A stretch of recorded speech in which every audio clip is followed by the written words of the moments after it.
Mefford and Kathy Gruver, Fire and Earth, giving you the keys to unlock your limitless potential. Hey everybody, welcome to another episode of the Fire and Earth podcast. I am your co-host, Kathy Gruver. And I'm Jason Mefford. And today we have Kathryn Gillett with us, and we're so excited to get into our conversation today. So welcome, Kathryn. Woo-hoo. Thanks. It's really great to be here.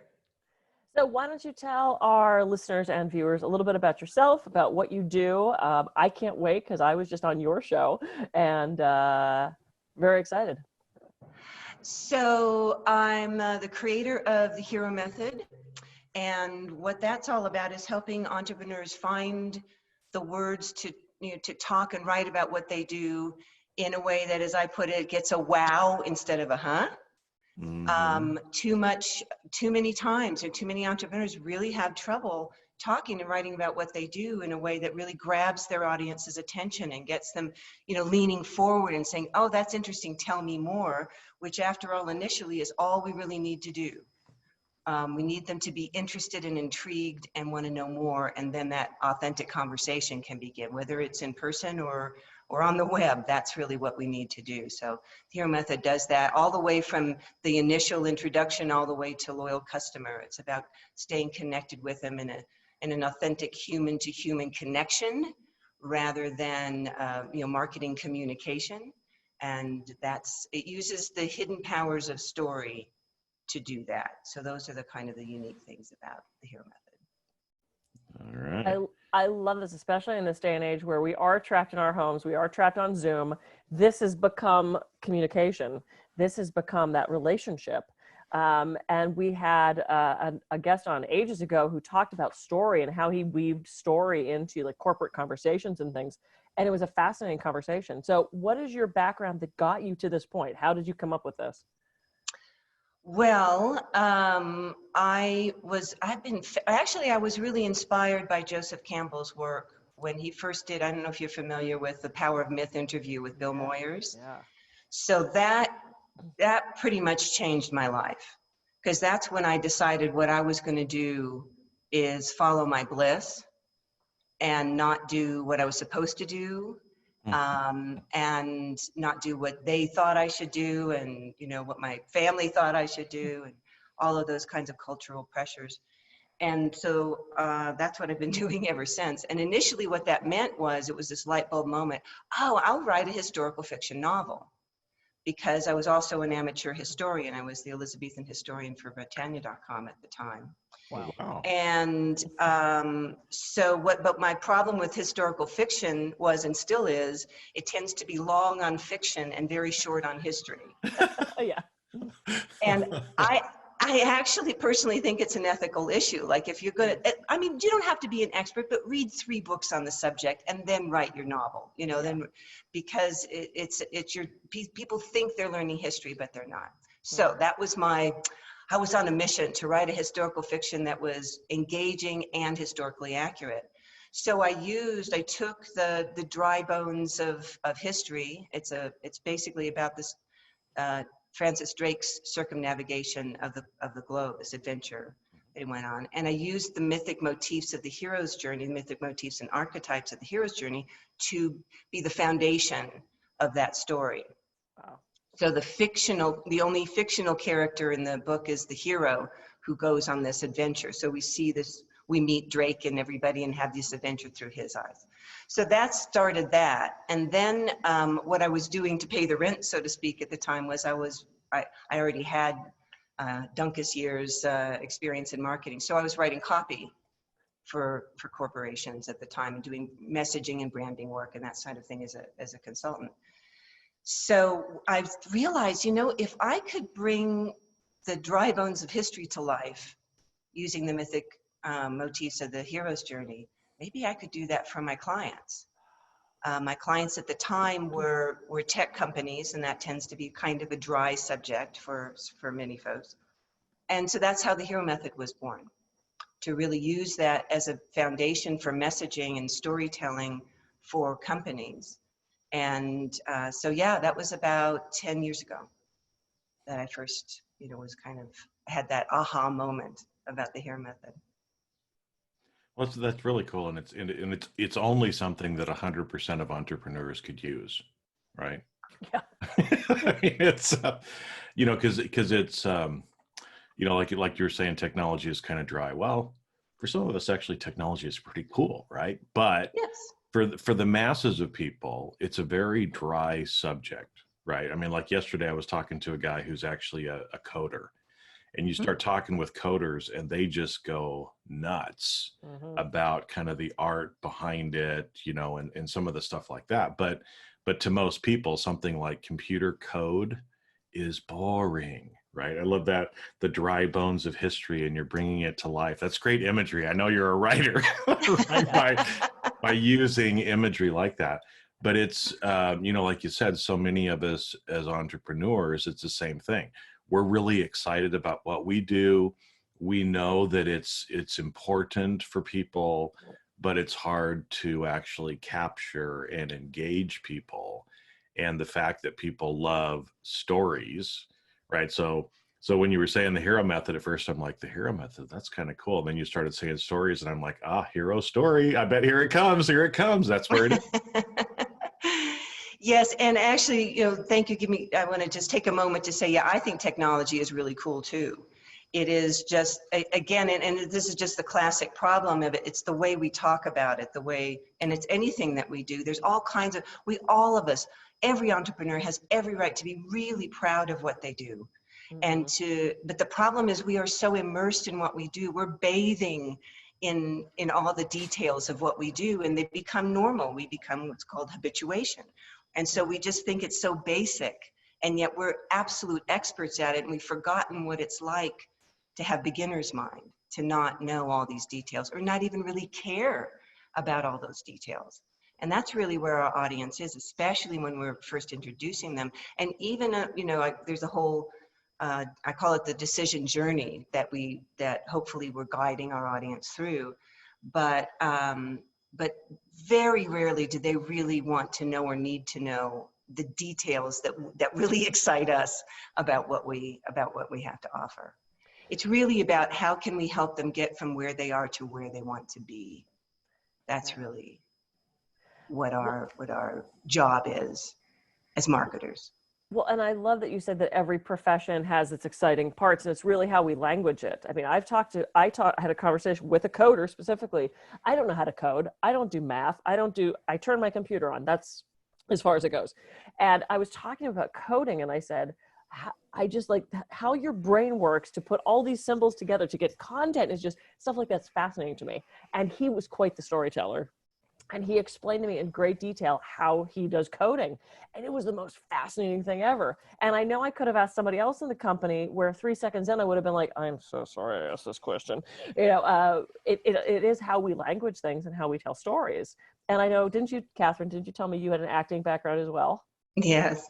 When you told people you were an actor, they thought that was the most exciting thing ever, and they wanted to hear about it because it's different, because it's exotic, because it's exciting. If you say, yes, I'm a coder, people are like, oh, I wonder what that guy does, So how do you take this bare bones of a company, and how do you shift that into the story to get people enthralled by it?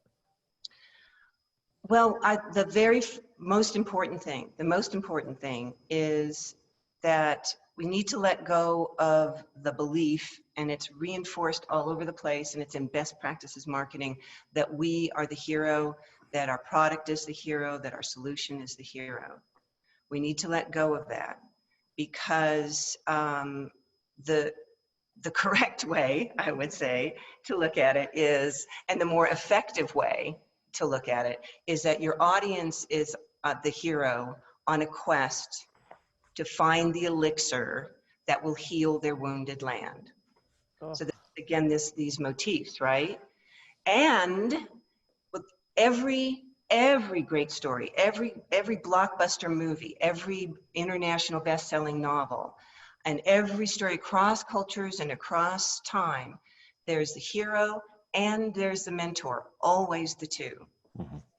So your audience is the hero, you are mentor.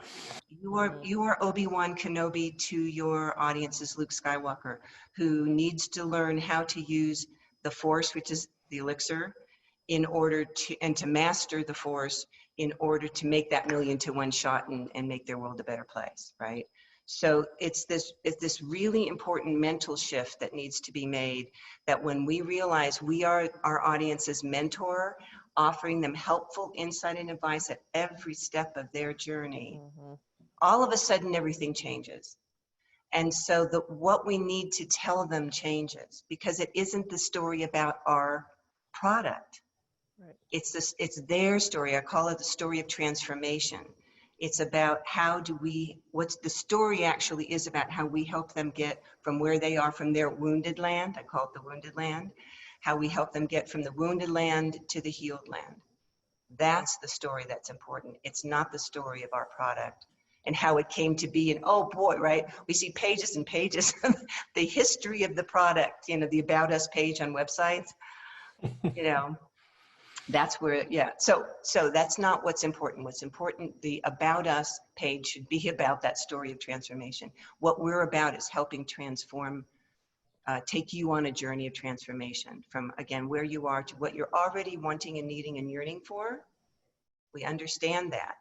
And then we can take you there and then even beyond that. Because very often what your audience is wanting and needing and yearning for is just kind of even the beginning of what all of us have to offer. But that's where we need to connect with them. We need to connect with them based on where they are in their journey, not where we think they need to be. Well, that's where this kind of a story approach varies significantly from, I use the word corporate marketing, right? Mm-hmm. Because that's what, most entrepreneurs kind of mimic corporate marketing, right? And usually the corporate marketing, the About Us page, here's the features and benefits of our product. This is why we're so much better than our competition, blah, blah, blah, blah, blah, right? Right. And for most people, again, it's like, well, I really don't give a shit about the features and benefits. I'm trying to find this elixir to heal my wounded land. Where is it, right? And it shifts the focus from being about us to being about the client or the customer. Right. Absolutely. Because when you're focusing on the hero and you talked about, there's always a hero. The hero is your customer, right? There's always the mentor, the Yoda, the Obi-Wan Kenobi, whoever it is, right? That's helping the hero along. But there's also some other pieces to it as well, right? There's got to be the villain. You've got to have the shadow. Some the Darth Vader, the Lord Sith, anybody. Mm-hmm. There has to be that villain in it as well. And I'm guessing as well too, right? Because we're talking about movies. Every movie that is successful has, almost all of them have the hero's journey as the basic storyline. Yep. But there's ups and downs, right? So it's like as soon as the hero kind of comes up, then they come back down again, right? Because it won't hold our attention if everything is good or everything is bad. You have to kind of mix a lot of that stuff in. And I'm guessing, kind of from a marketing standpoint, that's why there's the pleasure and the pain side of it that you're talking about as you're going through the journey as well, right? You're talking about the wounded land, how much it sucks to live in a land that doesn't produce anything. And then you start talking about the benefits. How would it be if you could find an elixir that would, heal your land and you would have bountiful harvests after that point? I'm trying to use imagery too, right? Good, nice. Yeah. We can kind of geek out on this, right? I mean, sure, already I've been writing down. I'm like, oh damn, that's good alliteration. I like that. You're amazing. Jason forever is going to be talking about his bountiful land. Bountiful lands, as I lord over my province. Oh God. Yeah. Anyway, but there we go. There it is. That tells you there would be some. Jason. Yep. But I think that's kind of what you're talking about, right, Kathryn? So I mean, how would maybe can you give kind of an example of, we've talked about the theory, but how would a business owner, an entrepreneur, maybe actually kind of put this into practice for them, right? Well, you know what I can do? I can actually give you an example. Yeah. Can I actually read an example? Oh, I'd love that. Yeah. Okay, cool. So we're going to compare best practices marketing and hero method approach, okay? So what I'm going to read first is, this is a person who learned the HERO method and wrote this. They own a yoga studio, and they wrote them themselves. Not one of these words is mine. This is all them writing it themselves. Tired of overcrowded classes that leave you feeling frustrated, bored, or injured? It doesn't have to be that way. Imagine yoga that makes you feel safe, strong, accomplished, and relaxed. Your experience begins before you get to the front door. You enter an oasis of palm trees, plants, and a flowing fountain. You open the door and you're greeted with welcoming smiles. The space is clean, bright, and smells pleasant. You settle in. You hear your instructor's voice. The rest of the world falls away.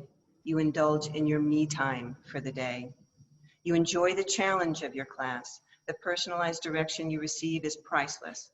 You know you are staying safe and you feel stronger, more confident each week. After class, you re-enter the day anew. You're refreshed with a sense of accomplishment and calm. Welcome to the Slow Body Experience. We'd love for you to feel this way too. Give us a call, 555-123-4567, and we'll help you get started. Okay, now, just notice how you felt when you were taking that in. Now notice this. This is really pretty good copy using the best practices, features, advantages, benefits approach. This is a different yoga studio, and this is their postcard. Our city's Yoga Alliance School was born out of the passion to share wellness. We believe in the integration of your physical, mental, and spiritual health to help you achieve the optimal state of well-being and balance. This is how we created your yoga classes and spa treatments. Our city's premier yoga and spa center, we are an oasis for relaxation and rejuvenation. The center is a place to play, explore, discover, and find your balance. We are a warm environment, often literally, and feature a variety of daily classes, male and female changing rooms with showers, a fresh juice bar, and a spacious classroom where you'll find a wealth of new friends and self-awareness. Which yoga studio would you want to go to? The first one. Yeah. And I don't like yoga. And you don't like yoga, but you want to go there. And I'm going to go there. They're giving you an experience. Exactly. Well, and I was going to say, because as you were talking before you gave the examples, I'm thinking, when I was doing massage, it was, I offer deep tissue and trigger point to help you with your sports injuries and da-da-da-da-da. So rather than talking about what I offer, ask say what they're going to get from it. You're going to walk out with your muscles relaxed and your worries and cares swept away and da-da, so it's like, oh, okay. Yeah. Well, and as you were reading it too, I was noticing how many times the second one used the word we, you, we. I noticed one you in there. Yes. Whereas in the first one, it was talking about you and taking the person literally on a journey, using the words so that they could see, hear, and feel, right? Because also focusing on the senses as well, so that you can actually envision yourself walking into the yoga studio versus the other one where it's just kind of talking at you, right? Exactly. So this is, there's a lot of neurology in the background of the HERO method as well. Yeah. And so this is actually called, it's one of the most powerful things, and this is one of the things your listeners can take away. This is one of the most powerful things you can do to, I like to say, inspire rather than persuade, and heaven forbid, don't even go into manipulation. But to inspire your audience, there's called mental simulations.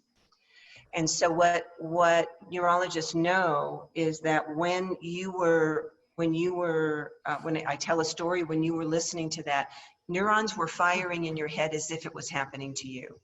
Mm-hmm. It literally is, the experience is being simulated. And when we have this, trust me, months from now, you're going to remember this postcard copy.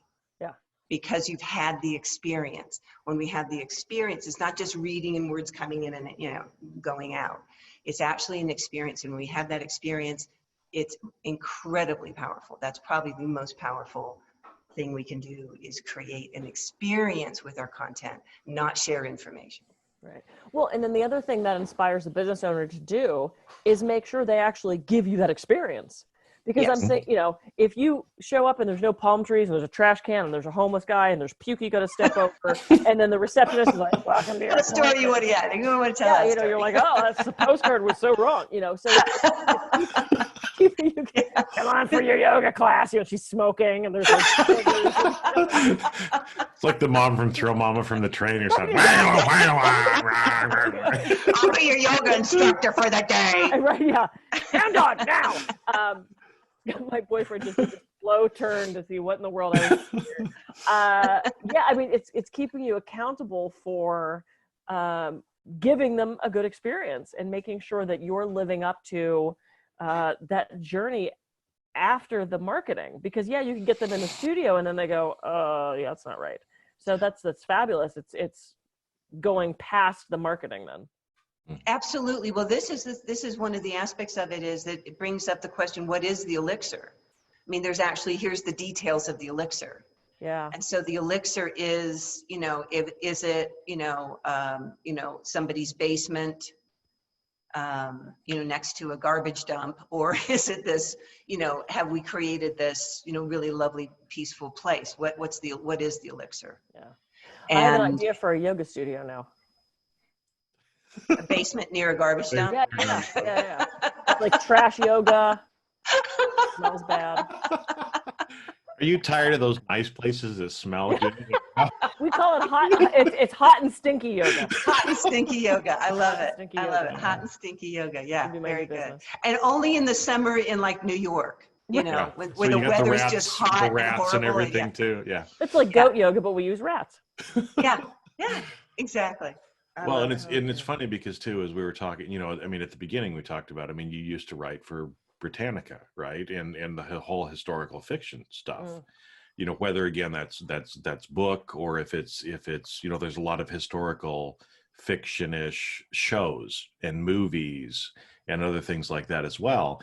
And why people are, I was one of those nerds that actually read the encyclopedias, when I was a kid. You were too, yeah, I know.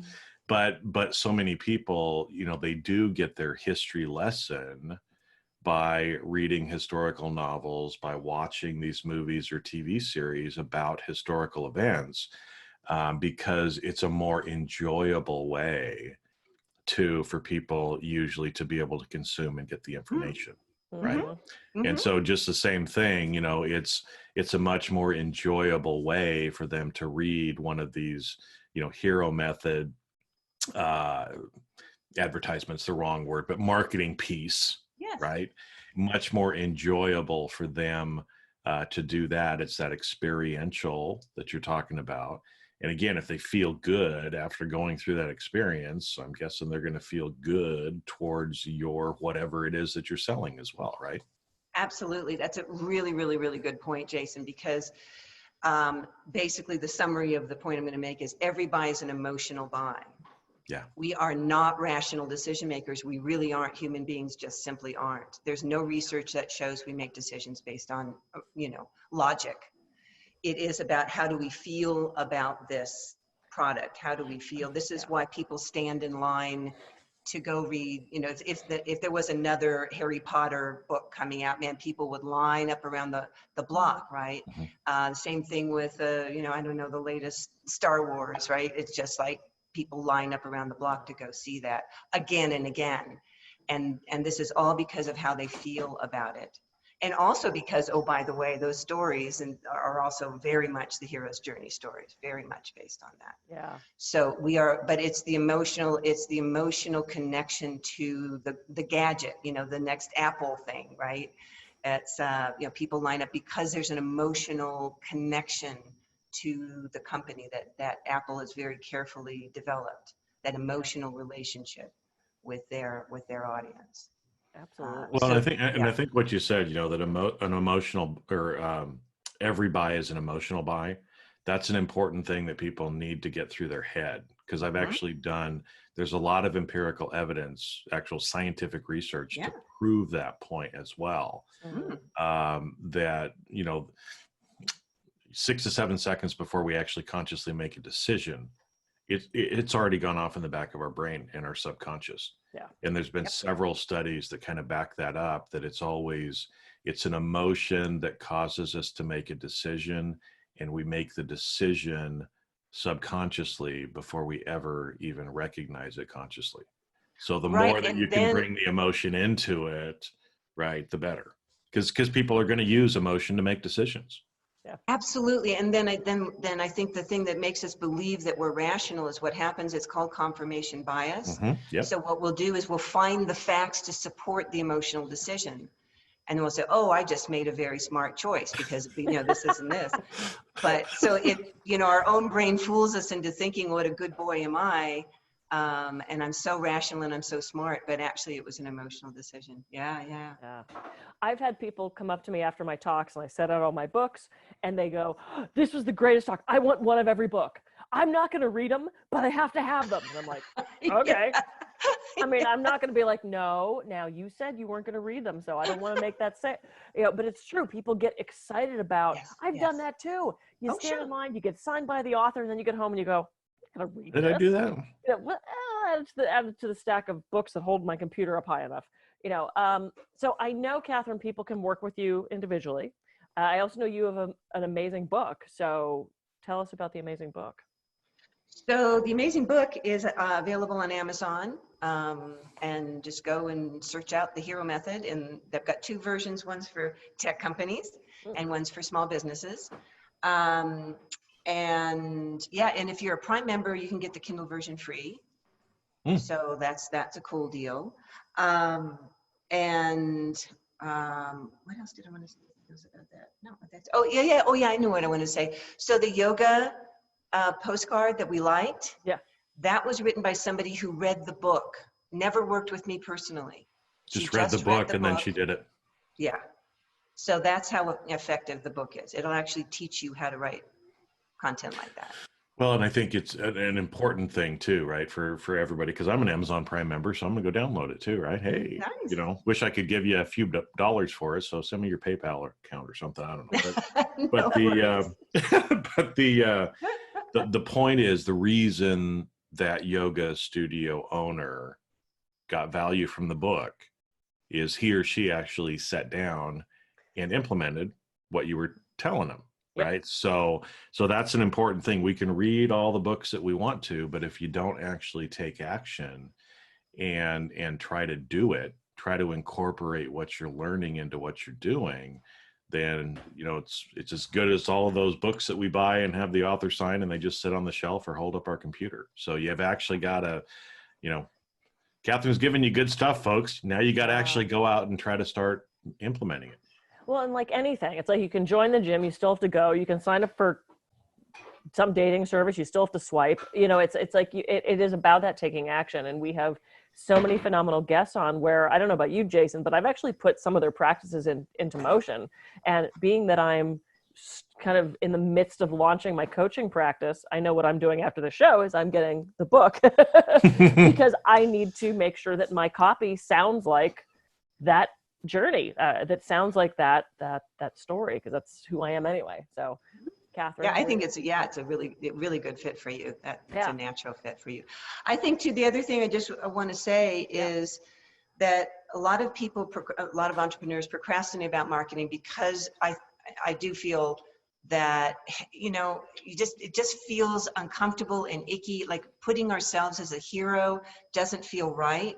And what I've found in working with entrepreneurs is when you switch that role and now you're a mentor and now you're writing from that point of view, and now all of a sudden the writing is flowing because that actually feels like a true and natural relationship now.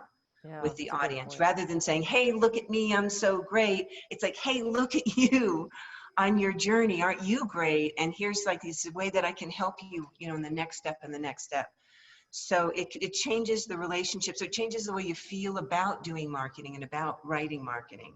Yeah. I'd like to offer your audience a gift as well. Yes. We love gifts. And it ties into, I've got a little visual here. It ties into what we were just talking about. It's called the decision journey. Can you see this? Yep. Is this working there? So this is the wounded land, and this is the quest, and this is the elixir, and this is the mastery, and that's the healed land. So this is their journey briefly. And so this is the hero's journey, their decision journey, and this is you as mentor over here. And so what I've created an ebook that I would love to share with your audience, and it basically takes you through this to create the marketing framework that will actually reach out, what are you going to do to reach out to your audience and guide them through their quest and into mastering your elixir and becoming long-term loyal customers. So it's a book that'll take them step by step through actually creating, I call it, it's maybe your sales funnel, but it's their decision journey. So it's about how to create a marketing plan, a marketing framework that will guide your audience through their decision journey. So all they have to do is go to www.thehero-method.com/decision journey, and they can get that gift. So it was thehero-method.com /decision journey. Decision journey. One word, yeah. All right. Yeah, Great. and we'll have that in the show notes, and I'll have a little, if everyone's watching, it'll go tick, tick, tick, tick, tick across the bottom of the screen. Oh, cool. Too. Wonderful. Yeah, great. So great. Jason, you have a thought? Well, I was just, because I know we're kind of wrapping up on time too, but it's I like what you said there at the end, because so many business owners don't market because they feel icky about it, right? And so that whole idea that you were just saying of switching it from us or we to the hero journey takes a lot of the ickiness out of it.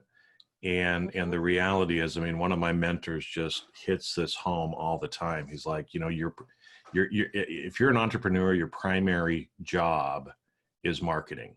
Mm-hmm. And if you don't market, then you just have a hobby. You don't have a business. And so for a lot of people that are, struggling as entrepreneurs, it's because they're not marketing. And if they're not marketing because they feel icky about marketing, then try something like the Hero Method, where you don't have to feel icky about it. What you're providing is that elixir to people. And people are looking for that because they do have the wounded land that needs to be healed, right? And so if what you have can help them, you're actually doing them a disservice by not telling them the elixir exists, right? Yeah, absolutely. And the other thing about this that's really interesting, and this has been proven over and over again and it's really measurable, is when you actually use the Hero Method. You can see it in that example. You use the Hero Method and you don't have to sell. Yeah. People just, you're just going to go to that yoga studio. People are just going to start showing up, and over, like people will write their web content, and all of a sudden this website that used to just kind of sit in the ether getting crickets, people are calling them now because of what they've read on the website. So it actually does a lot of the selling for you, because you're creating that authentic connection, you're creating that emotional connection, you're helping them feel good. Even, whatever that was, that emotion, you were feeling good when you were reading that. And that's that positive emotion that people, okay, at least even if it's a more complicated sell, it's okay, tell me more. And now you just keep giving them that positive, emotional, authentic human-to-human connection, and they'll just want to do business with you. It just works that way. So incredible. All right, we could talk all day about this. This is so good. I love our guests. Kathryn, you've been amazing. Kathryn, why don't you tell everybody where to reach you? I know that you mentioned the website already, but let's tell everybody again. So it's thehero-method.com. You can reach me there, or info@thehero-method.com is my email. And yeah, so you can go to the website. You can go get the book at Amazon, The Hero Method at Amazon. And those are different ways or thehero-method.com/decision journey. There's a bunch of different options about how you can lean in and learn more about the Hero Method. Well, I noticed that Kathy was on your podcast too. So you have a podcast as well too, right? No, I don't. Oh, you don't? I realized as I was saying that we had such an awesome conversation. I couldn't remember if we were doing a show. If you didn't, okay. Right. Because I was like, no, if you've got a podcast, we want to get that on here too. Okay. Oh, thank you. No, we just had a really awesome conversation that went for quite a while. But yeah. So I suddenly had to say, was that a show? It should have been a show. It was a really good conversation. It should have been. It was a good conversation. Anyway, all right, we should wrap. I am Kathy Gruver. I can be reached at kathygruver.com. And I'm Jason Mefford. I can be reached at jasonmefford.com. So go out, everybody. Have a fabulous week. Start figuring out how you can start incorporating the hero method in your organization as well, and help those people that need your help. And we'll catch you on a future episode of the Fire and Earth podcast. See ya. Yeah.